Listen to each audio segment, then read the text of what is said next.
لکه په فرانس کې دا دغه لګولی چې پرده بورکه به حجاب دا به زنانه نه وچته چې بار روزي کور دا به نه کوي دا دوی قانون پاس کړی سویټزرلینډ والا هم داسې پاس کړی دی دوی څه کوي وایي دا هلکه نو دا خو د انسان ازادي دی کې ده که نه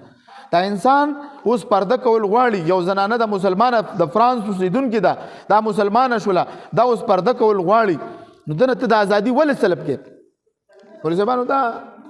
دغه دی اوس تا خپله خوښه ده که ته بربنډ ګرځې او که ته لوپټه په سره او که ته جامې اغوندې او چې څوک بربنډ ګرځي هغه خپله ازادي ده او چې څوک په خپله ازادۍ سره په خپله خوښه باندې اوس مولوي صاحبانو څه کوي بورقا چې حجاب کوي لوپټه په سره نو ته بیا ولې دا پابند خو پوه شه چې په دې باندې عمل نه کوې که نه دا قانون یې چا دپاره جوړ کړي د ځان دپاره ده د نورو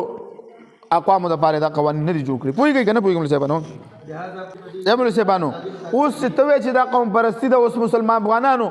په افغانستان کې شریعت نافذ کړی ستا په خېټه کې څه درد دی هغوی پیسې دي قوم یو فیصله کړې ده وایي دې سره د انسان ازادي متاثره کېږي په یورپ کې چې تا په ښځه باندې د پردې پابندي لګولې ده په دې سره د هغه ازادي نه متاثره کېږي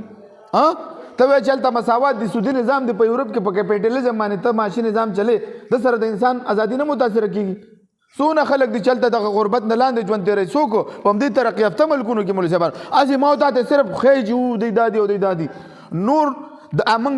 دا سروې موجود ده چې 80% د دولت دا د 60% خلکو سره دی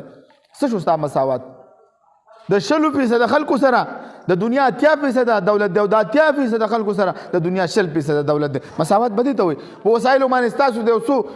محکمو قبضه ده IMF دی ورلډ بانک دی او دغه یو څو بس محکمې دي په دې باندې د دوی قبضه ده نور خو ټول انسانیت دوی څه کړی دی شکنجه کړی دی ټول په خپل دغه کې نیولې مولوي صاحبانو ازادي مزادي نشته او نه مساوات داسې عوام دوکه کولو دپاره نارې ښایسته وایي څه کوي